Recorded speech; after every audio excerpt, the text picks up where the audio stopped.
Hello guys, welcome my YouTube channel in mathematics classes. Dear student, आज हम आपको अध्याय 13 जिसका नाम है पृष्ठीय क्षेत्रफल और आयतन, इसके बारे में बताएंगे। डियर स्टूडेंट, अध्याय 13, ठीक है। अध्याय 13 को समझने से पहले हम एक छोटी सी टेबल समझ लेते हैं। डियर स्टूडेंट, यदि ये टेबल आपकी समझ में आ जाती है तो अध्याय 13 के जितने भी पर्सन हैं सभी की अध्याय 13 के जितने भी पर्सन हैं आपको किसी भी पर्सन में कोई भी दिक्कत नहीं आएगी। इसलिए इस टेबल को ध्यान से समझना। ओके, तो शुरू करते हैं। डियर स्टूडेंट, अध्याय 13 जिसका नाम है पृष्ठीय क्षेत्रफल और आयतन।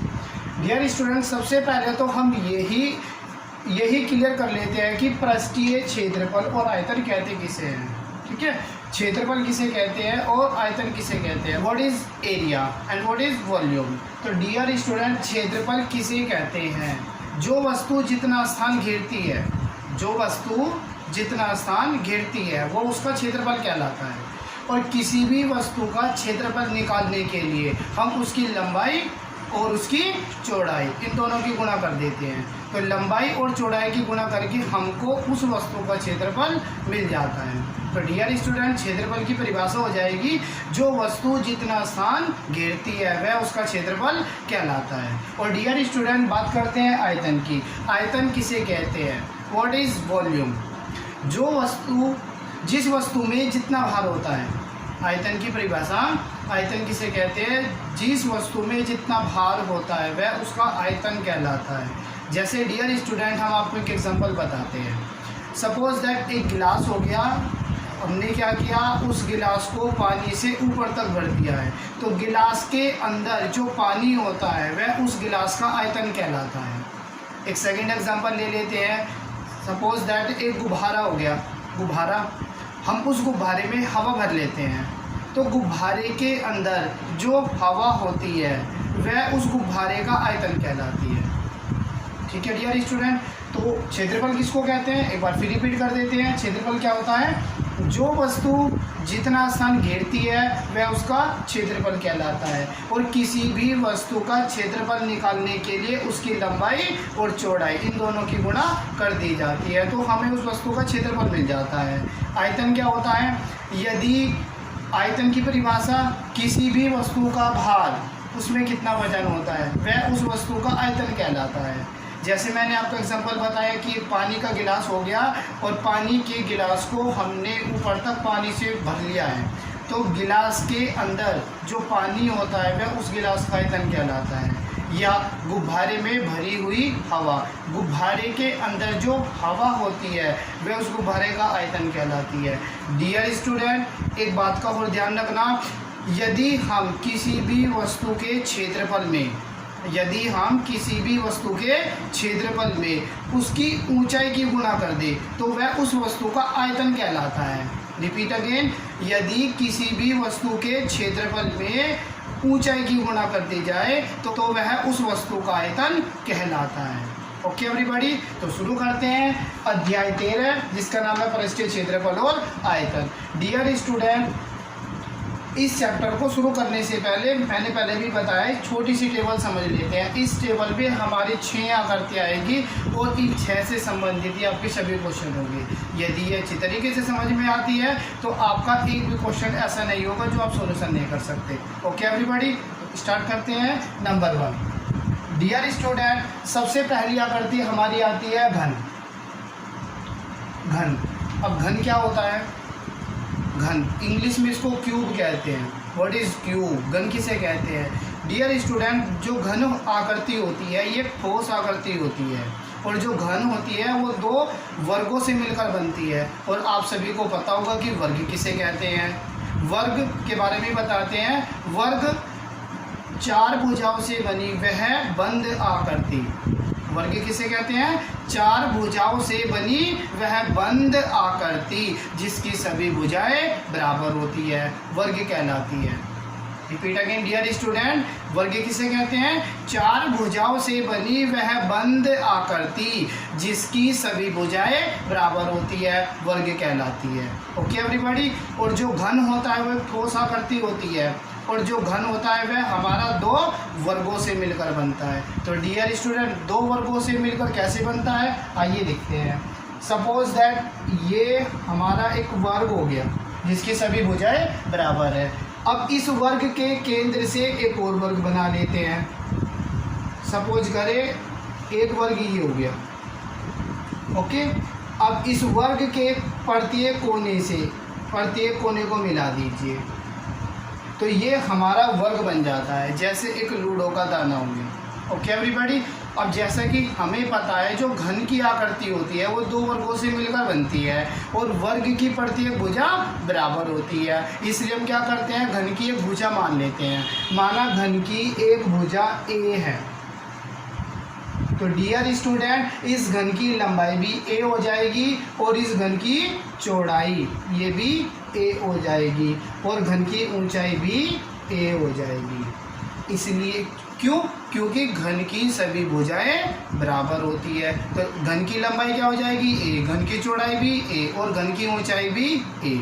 अब डियर स्टूडेंट बात करते हैं घन के पृष्ठीय क्षेत्रफल की। घन का पृष्ठीय क्षेत्रफल कैसे फाइंड करते हैं। डियर स्टूडेंट आपको एक बात हमेशा ध्यान रखनी है, जब भी हम पृष्ठीय क्षेत्रफल निकालेंगे तो पृष्ठीय क्षेत्रफल में हम केवल 4 साइड लेते हैं, आगे पीछे दाएं और बाएं। केवल पृष्ठीय क्षेत्रफल में आपको 4 साइड लेनी है, आगे पीछे दाएं बाएं। Okay everybody. तो पृष्ठीय क्षेत्रफल निकालते हैं हम घन का पृष्ठीय क्षेत्रफल में आएगी 4 साइड तो 4 हो गया। ओके। अब बात करते हैं क्षेत्रफल की। पृष्ठीय क्षेत्रफल जैसे कि मैंने आपको बताया क्षेत्रफल क्या होता है, किसी भी वस्तु की लंबाई और चौड़ाई इन दोनों की गुणा करके हमको क्या मिल जाता है क्षेत्रफल। तो यदि आप देखें आकृति में इस घनाकार बॉक्स की लंबाई कितनी है ए और घनाकार बॉक्स की चौड़ाई कितनी है ए, तो यदि हम ए की मल्टीप्लाई ए में करें तो हमको क्या प्राप्त हो जाएगा ए स्क्वायर। इसलिए घन का पृष्ठीय क्षेत्रफल हो जाएगा 4a स्क्वायर। Okay everybody. घन का पृष्ठीय क्षेत्रफल क्या हो जाएगा 4a स्क्वायर। ओके। अब बात करते हैं घन के संपूर्ण पृष्ठीय क्षेत्रफल की। डियर स्टूडेंट जिस प्रकार पृष्ठीय क्षेत्रफल में मैंने आपको बताया कि आपको केवल 4 साइड लेनी है, उसी प्रकार संपूर्ण पृष्ठीय क्षेत्रफल में 6 साइड आएगी। अब 6 साइड कौन कौन सी हो जाएगी, 4 साइड तो ये हो गई पृष्ठीय क्षेत्रफल वाली, आगे पीछे दाएं बाएं और 2 साइड ऊपर की छत और नीचे का फर्श, मतलब ऊपर और नीचे का भाग हो जाएगा। तो टोटल साइड कितनी हो जाएगी 6, तो संपूर्ण में हो जाएगा 6। और क्षेत्रफल की बात करें तो डियर स्टूडेंट क्षेत्रफल किसको कहेंगे, लंबाई गुणा चौड़ाई। अब लंबाई क्या है घनाकार बॉक्स की ए और चौड़ाई भी क्या है ए, तो ए की मल्टीप्लाई ए में करेंगे तो क्या बन जाएगा ए स्क्वायर। तो घन का संपूर्ण पृष्ठीय क्षेत्रफल क्या हो जाएगा 6a स्क्वायर। Okay everybody. एक बार फिर रिपीट कर देते हैं, आपको पृष्ठीय में कितनी साइड लेनी है 4 साइड, ठीक है, आगे पीछे दाएं बाएं। और संपूर्ण का मतलब जिसका मतलब भी पूरा होता है, मतलब उसमें कोई भी भाग नहीं बचता है। तो संपूर्ण में हमारी 6 साइड आ जाएगी, आगे पीछे दाएं बाएं ऊपर और नीचे, ठीक है। अब बात करते हैं घन के आयतन की। डियर स्टूडेंट अब बात करते हैं घन के आयतन की। जिस प्रकार मैंने आपको पहले ही बताया था कि यदि हम किसी भी वस्तु के क्षेत्रफल में उसकी ऊंचाई की गुणा कर दें तो वह उस वस्तु का आयतन कहलाता है।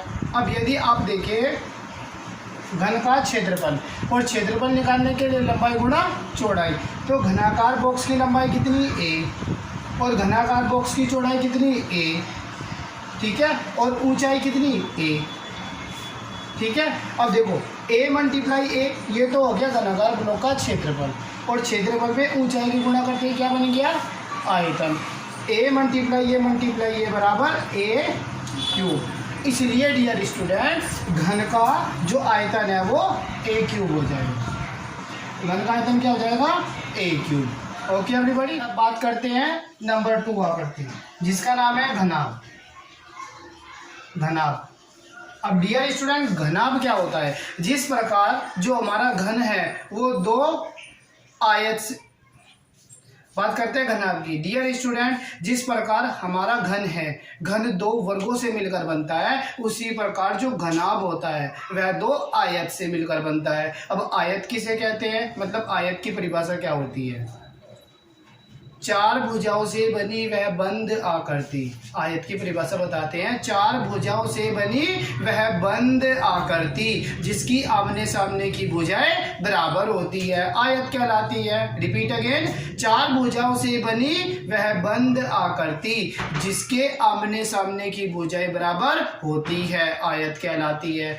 इसी प्रकार जो घनाभ होती है वह भी एक ठोस आकृति होती है, और घनाभ को बनाने के लिए हमको दो आयत की आवश्यकता होती है। कैसे, देखते हैं। सपोज दैट डियर स्टूडेंट, ये हमारा एक आयत हो गया, इसकी आमने सामने की भुजाएं बराबर हो जाएगी। अब इस आयत के केंद्र से एक आयत और बना लेंगे, इस आयत की भी आमने सामने की भुजा बराबर हो जाएगी। और डियर स्टूडेंट, जैसे घनाकार बॉक्स में प्रत्येक कोने से कोना जोड़ा था, इसी प्रकार आयत में घनाभ में भी प्रत्येक कोने से कोने को मिला देंगे।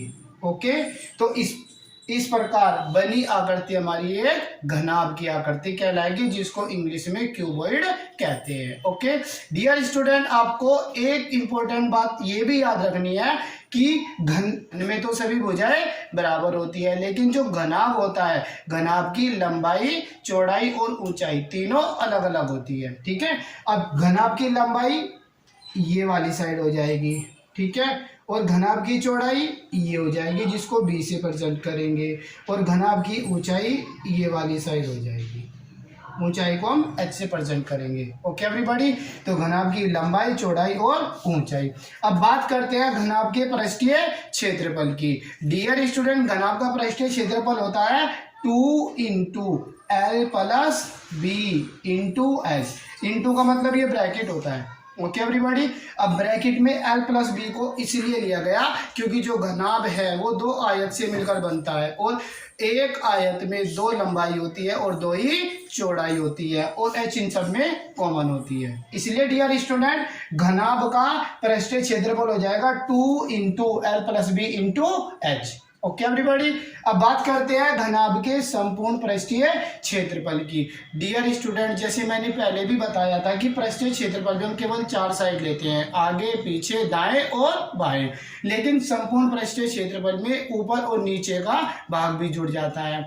इसी प्रकार घनाभ का जो संपूर्ण पृष्ठीय क्षेत्रफल होता है, इसका फॉर्मूला हमारा बन जाएगा 2 into L B plus B H plus H L. Okay everybody, तो जो घनाभ का संपूर्ण पृष्ठीय क्षेत्रफल होता है वो होता है 2 into L B plus B H plus H L. Okay everybody, और घनाभ का आयतन, अब बात करते हैं आयतन की। जैसे मैंने आपको पहले ही बता दिया कि किसी भी वस्तु के क्षेत्रफल में यदि ऊंचाई की गुणा कर दे तो क्या बन जाता है, आयतन। अब घनाभ बनता है आयत से मिलकर, और आयत का क्षेत्रफल क्या होता है, लंबाई गुणा चौड़ाई, और लंबाई और चौड़ाई में हम ऊंचाई की मल्टीप्लाई कर दे तो ये हमारा बन जाएगा घनाभ का आयतन। तो डियर स्टूडेंट, घनाभ का आयतन क्या हो गया, घनाभ का आयतन एल बी एच। ओके, लंबाई गुणा चौड़ाई गुणा ऊंचाई। ओके एवरीबॉडी, अब नंबर 3, तीसरी आकृति डियर स्टूडेंट हमारी आती है बेलन की। अब डियर स्टूडेंट, बेलन को याद रखने के लिए आप अपने माइंड में एक बात सोच सकते हो कि जो बेलनाकार आकृति होती है वह ऊपर से भी गोल होती है और नीचे से भी गोल होती है, मतलब इसमें दो गोले होते हैं, वर्त होते हैं। ओके, अब जो वर्त होता है हमें केवल वर्त में एक ही वैल्यू चाहिए जिसको हम रेडियस, इट मीन्स त्रिज्या कहते हैं। अब नीचे वर्त में भी रेडियस ही आएगी, क्योंकि केवल वर्ताकार भाग में या गोलाकार भाग में हमको केवल रेडियस चाहिए। ओके, और इन दोनों केंद्रों को मिलाने वाली इसकी ऊंचाई कहलाएगी, यानी ये हो गई बेलनाकार भाग की ऊंचाई। तो डियर स्टूडेंट, बेलनाकार वाले क्वेश्चनों को सोल्व करने के लिए हमको केवल दो वैल्यू की आवश्यकता होती है, एक तो रेडियस r और एक उसकी ऊंचाई h। ठीक है, अब बात करते हैं बेलन के पृष्ठीय क्षेत्रफल की। डियर स्टूडेंट, बेलन का जो पृष्ठीय क्षेत्रफल होता है ना, वो केवल इसका ये भाग होता है जो मैंने शेडेड किया है, ये वाला भाग बेलन का पृष्ठीय क्षेत्रफल कहलाता है। और इसका बेलन का जो पृष्ठीय क्षेत्रफल होता है वो होता है हमारा 2 पाई RH, 2 पाई RH। अब आपके माइंड में ये क्वेश्चन जरूर होगा कि सर ये 2 पाई RH कहाँ से आया। तो डियर स्टूडेंट, ये भी हम क्लियर करा देते हैं 2 पाई RH कहाँ से आया। देखो, आप सभी देख रहे हो कि इस बेलनाकार भाग का ऊपर का जो भाग है वो एक वर्त है और नीचे का भी भाग क्या है, एक वर्त है। लेकिन हमने इन वर्त की केवल ये आधी परिधि ली है। पूरे वर्त की परिधि क्या होती है, 2πr।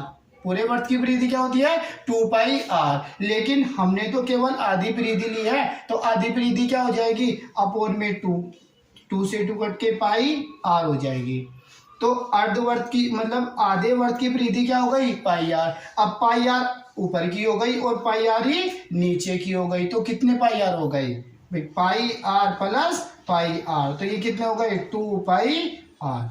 Okay everybody. तो जो 2πr है ये आधी परिधि ऊपर वाले वर्त की है और आधी परिधि नीचे वाले वर्त की। और ये दोनों परिधियां किससे जुड़ी हुई है, ऊंचाई से, इसलिए इसमें ऊंचाई की गुणा हो गई।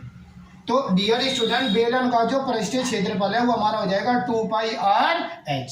ओके। अब बात कर बेलन के संपूर्ण पृष्ठीय क्षेत्रफल की। जैसे आप सभी को पता है कि संपूर्ण पृष्ठीय क्षेत्रफल में सभी भाग आते हैं। तो बेलन, यदि हम इस बेलन में देखें तो इस बेलन में 3 भाग आते हैं। एक तो इसका ये बीच वाला जिसको हम पृष्ठीय क्षेत्रफल कहते हैं, और एक ऊपर का वर्त और एक नीचे का वर्त। तो डियर स्टूडेंट, पृष्ठीय क्षेत्रफल हो गया हमारा 2πrh, जो अभी आपने प्रूव किया है। और ऊपर जो वर्त है इसका क्षेत्रफल क्या होता है, πr²। और जो ये नीचे वर्त है इसका भी क्षेत्रफल क्या हो जाएगा, πr²। तो संपूर्ण में ये सब का क्षेत्रफल जुड़ जाएगा सभी आकृतियों का। ओके। अब यदि आप देखो तो ये भी πr², ये भी πr², तो कितने हो जाएंगे, 2πr²।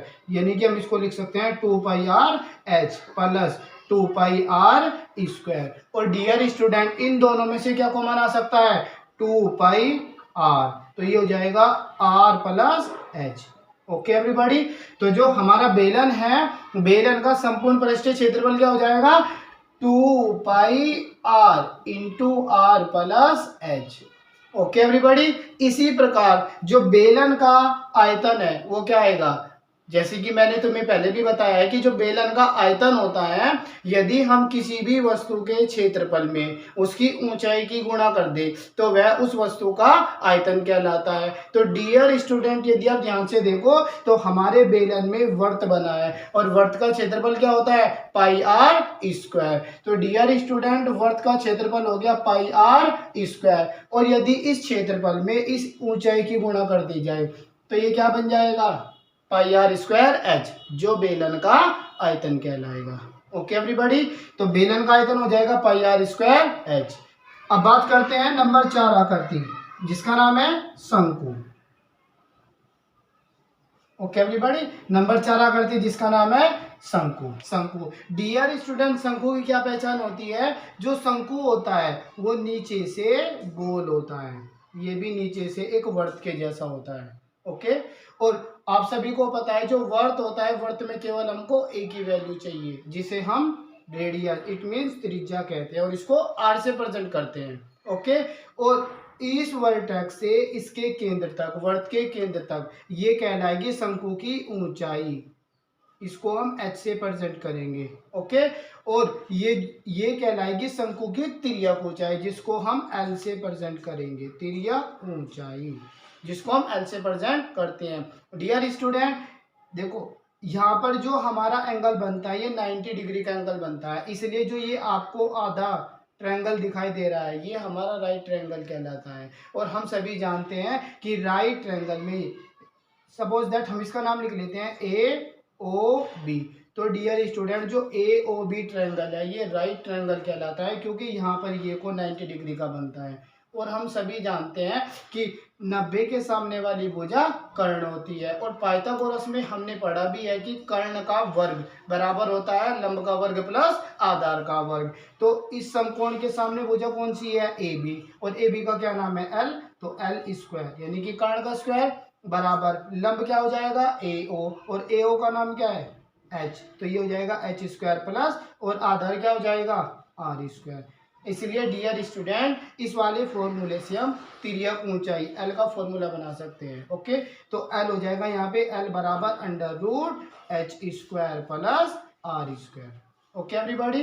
तिरछी ऊंचाई l निकालने के लिए हमारा सूत्र बन गया अंडर रूट में h square plus R square. अब आपके माइंड में क्वेश्चन होगा सर ये अंडर रूट कहाँ से आया? तो डियर स्टूडेंट, हम सभी जानते हैं कि स्क्वायर हटाने के लिए हम दोनों साइड का वर्गमूल करते हैं। तो जब इधर l का वर्गमूल करेंगे तो वर्गमूल स्क्वायर से वर्गमूल हट जाएगा, लेकिन इधर दो संख्याओं के बीच में प्लस है इसलिए इधर वर्गमूल लग जाएगा।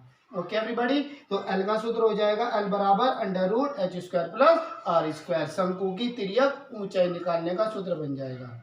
अब डियर स्टूडेंट बात करते हैं शंकु के पृष्ठीय क्षेत्रफल की। डियर स्टूडेंट, शंकु के पृष्ठीय क्षेत्रफल में भी हमारा केवल ये ऊपर का भाग आएगा जो मैंने सेटेड किया है, और शंकु का पृष्ठीय क्षेत्रफल हो जाएगा पाई आर एल।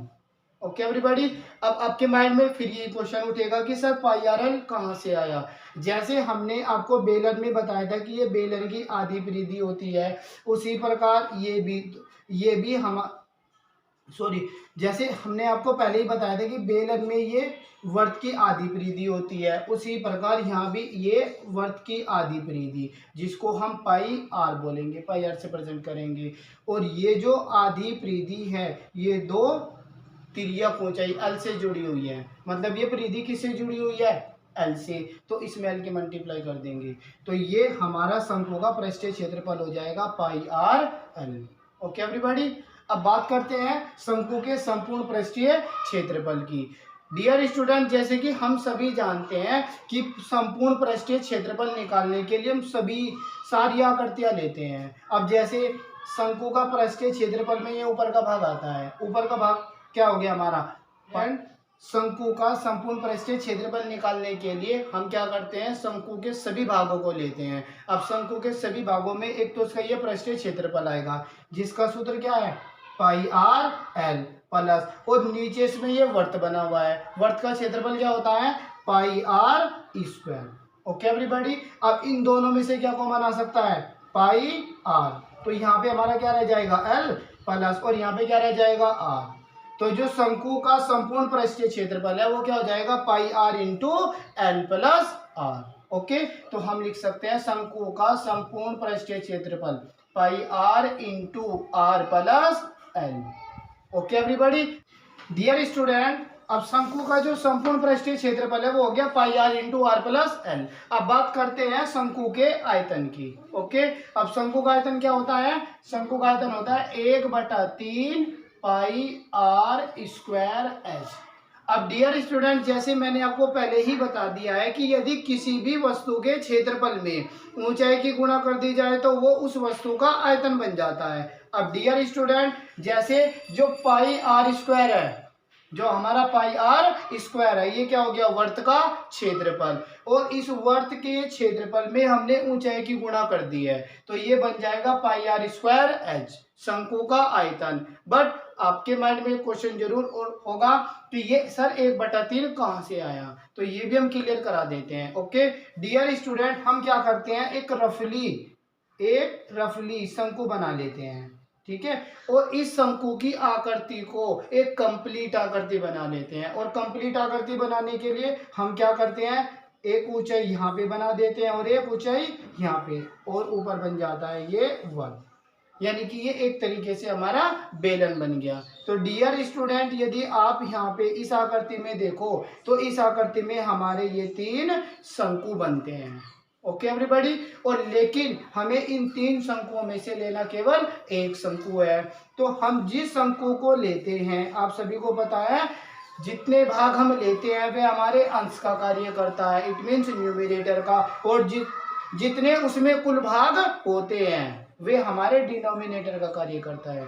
तो डियर स्टूडेंट, इस कंप्लीट आकृति में से हमें कितने शंकु लेने हैं? केवल एक, तो वो ऊपर आ गया 1 अपॉन, और इसमें टोटल कितने भाग है? 3, तो वो आ गया नीचे, इसलिए शंकु का आयतन हो जाएगा 1/3 पाई आर स्क्वायर एच। अब डियर स्टूडेंट, 1/3 कहाँ से आया? तीन शंकुओं में से केवल एक शंकु लिया है, ठीक है। और पाई आर स्क्वायर क्या हो गया, वर्त का क्षेत्रफल, और क्षेत्रफल में ऊंचाई की मल्टीप्लाई करते ही वो क्या बन जाता है, उसका आयतन। इसलिए डियर स्टूडेंट शंकु का आयतन बन जाता है 1/3 पाई आर स्क्वायर एच। नंबर 5 आकृति है जिसका नाम है गोला, ठीक है। और ये जो गोला आएगा ये भी ठोस गोला है। इसकी आकृति कैसे बनेगी, ये गोल बनता है। और डियर स्टूडेंट आप सभी को पता है कि गोले में हमको केवल एक ही वैल्यू चाहिए, कौन सी, रेडियस। ये इसका केंद्र हो गया गोले का, और केंद्र से परिधि तक जाएगी तो ये रेडियस कहलाएगी। डियर स्टूडेंट इस गोले की रेडियस इट मीन्स त्रिज्या से इसकी सभी वैल्यू मतलब इसके सभी फॉर्मूले फाइंड हो जाएंगे। कैसे, देखिए गोले का पृष्ठीय क्षेत्रफल, गोले का पृष्ठीय क्षेत्रफल होता है dear student 4 pi R square, ठीक है। इसकी दो कंडीशन है। पहली, जैसे कि मैंने आपको स्टार्टिंग में बताया था कि पृष्ठीय क्षेत्रफल में हम 4 साइड लेते हैं, और जो गोले का क्षेत्रफल होता है, ठीक है, वो होता है पाई आर स्क्वायर। इसलिए गोले का जो पृष्ठीय क्षेत्रफल है, पृष्ठीय क्षेत्रफल ये जो हमने साइडेड पार्ट किया है, ये इसका 4 पाई आर स्क्वायर हो जाएगा, ठीक है डियर स्टूडेंट। ये गोले का पृष्ठीय क्षेत्रफल हो गया 4 पाई आर स्क्वायर। अब आपके माइंड में क्वेश्चन होगा सर ये 4 कहाँ से आया, ठीक है। तो ये 4 भी हम बताते हैं 4 कहाँ से आया। डियर स्टूडेंट इसके लिए भी हम क्या करते हैं, एक वर्त बना लेते हैं, ठीक है। और इस वर्त में ये वर्त का व्यास हो गया, ये केंद्र मान लेते हैं, और ये भी वर्त का व्यास हो गया, ठीक है। अब देखो ध्यान से, यहाँ पे जब हम इसको काटेंगे तो ये इस प्रकार से कट जाएगा। तो डियर स्टूडेंट अब इस एक वर्त में, ठीक है ना, इस एक वर्त में हमारे कितने शंकु बन गए, ये वाला भाग, ये वाला भाग भी एक शंकुआकार हो गया, एक ही हो गया, 2 3 और 1 4, मतलब एक वर्त में 4 शंकु बनते हैं। और आप सभी जानते हैं कि जो शंकु होता है, ये रहा शंकु, शंकु का पृष्ठीय क्षेत्रफल क्या होता है, पाई आर एल। शंकु का पृष्ठीय क्षेत्रफल क्या होता है, पाई आर एल। पर डियर स्टूडेंट आपको ये भी पता है कि जो वर्त गोला होता है, गोले में लंबाई नहीं आती, लंबाई का काम भी उसकी त्रिज्या ही करती है। इसलिए हम इस एल की जगह भी आर ही लेंगे, और आर की मल्टीप्लाई आर में करेंगे तो क्या हो जाएगा, आर स्क्वायर, यानी कि पाई आर स्क्वायर। तो डियर स्टूडेंट एक भाग का जो पृष्ठीय क्षेत्रफल है वो क्या हो गया, पाई आर स्क्वायर। अब इसके जैसे इसमें 4 पार्ट बने हुए हैं, तो यदि एक भाग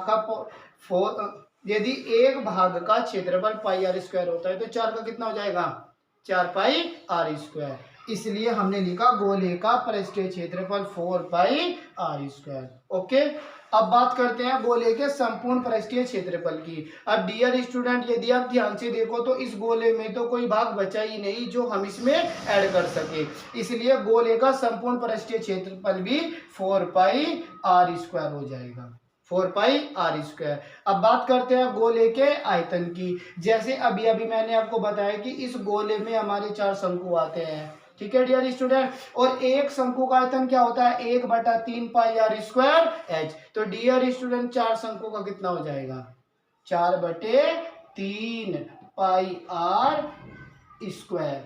अब सॉरी देखो डियर स्टूडेंट, जैसे मैंने आपको बताया कि गोले में हमारे 4 शंकु बनते हैं, और एक शंकु का आयतन कितना होता है, एक शंकु का 1/3 पाई आर स्क्वायर एच। लेकिन हमारे गोले में तो ऊंचाई एच आती ही नहीं, लेकिन आपको ये भी पता है कि गोले में ऊंचाई का काम कौन करता है, उसकी त्रिज्या, इट मीन्स आर। तो यदि हम इस एच की जगह भी आर ले तो ये हमारा हो जाएगा 1/3 पाई आर स्क्वायर मल्टीप्लाई आर। तो जब आर स्क्वायर की मल्टीप्लाई आर में करेंगे तो क्या बन जाएगा, आर क्यूब, यानी कि 1/3 पाई आर क्यूब। तो डियर स्टूडेंट मतलब एक शंकु का, डियर स्टूडेंट एक शंकु का आयतन यहाँ पे आ जाएगा 1/3 पाई आर क्यूब। बट यहाँ पे कितने शंकु बने हुए हैं, 4। तो यदि एक का 1/3 पाई आर क्यूब होता है तो 4 का कितना हो जाएगा, 4/3 पाई आर क्यूब। तो डियर स्टूडेंट हमारे गोले का जो आयतन होता है वो क्या कहलाता है, 4/3 पाई आर क्यूब। ओके, अब डियर स्टूडेंट नंबर 6 आकृति हमारी आती है अर्धगोला, ठीक है, अर्धगोला। नंबर 6 आकृति आती है अर्धगोला। ठीक है, ये लास्ट क्या करती है अध्याय 13 की, इसको ध्यान से देखना। अर्धगोला, अब अर्धगोला कैसा होता है डियर स्टूडेंट, जैसे कटोरी होती है, ये ऊपर से एक गोलाकार भाग होता है, ठीक है, मतलब एक गोला हो गया, गोले को यदि हम बीचों बीच बीच में से काट दे तो वो इस टाइप का बन जाएगा। तो डियर स्टूडेंट अर्धगोले में भी हमको केवल एक ही वैल्यू चाहिए, केवल रेडियस, इट मीन्स त्रिज्या। ओके, अब अर्धगोले का जो पृष्ठीय क्षेत्रफल होता है डियर स्टूडेंट वो होता है हमारा 2πr²। कैसे, अब देखो जैसे पूरे गोले का पृष्ठीय क्षेत्रफल हो गया 4πr², अब आधा तो गोले का ही किया है ना, तो इसका आधा करेंगे तो 2πr² हो जाएगा। अब आपको जो मेन इंपॉर्टेंट बात याद रखनी है वो ये ध्यान रखनी है कि जो ये पृष्ठीय क्षेत्रफल हमने निकाला 2πr², ये इस आकृति में कौन सा भाग बनता है, तो मैं उस भाग को शेडिड कर देता हूँ। तो डियर स्टूडेंट ये जो नीचे वाला भाग मैंने शेडिड किया ये अर्धगोले का पृष्ठीय क्षेत्रफल कहलाता है, जिसकी वैल्यू 2πr² होती है। ओके, अब बात करते हैं अर्धगोले के संपूर्ण पृष्ठीय क्षेत्रफल की। तो डियर स्टूडेंट संपूर्ण में तो सभी वस्तुएं आ जाती है, मतलब सभी आकृति आ जाती है। यदि आप ध्यान से देखो तो इसका नीचे वाला भाग तो पृष्ठीय में चला गया, पृष्ठीय क्षेत्रफल क्या हो गया इसका 2πr²। लेकिन डियर स्टूडेंट इसके ऊपर भी तो एक वर्त बना हुआ है, अब वर्त का क्षेत्रफल क्या होता है πr²। ओके भाई 2πr² तो ये नीचे साइडेड पार्ट हो गया, और ये ऊपर वाला जो वर्त है इसका क्षेत्रफल क्या हो गया πr²। अब ये भी πr², ये भी πr², बट ये 2 है ना, तो 2 और ये कितना हो गया 3, इसलिए अर्धगोले का संपूर्ण पृष्ठीय क्षेत्रफल क्या हो जाएगा 3πr²। ओके एवरीबॉडी, और आप सभी जानते हैं कि गोले का आयतन क्या होता है 4/3πr³। अब हमने गोले का आधा करके बनाया अर्धगोला। तो डियर स्टूडेंट जो अर्धगोला होता है अर्धगोले का आयतन हो जाएगा 2/3πr³। ओके, जिस प्रकार गोले का तो होता है 4/3πr³। अब काटा तो उसको आधा ही है ना, तो उसका आयतन आधा हो जाएगा, उसको 2 से डिवाइड कर देंगे, 2 2 जा 4, तो 2/3πr³। Okay everybody.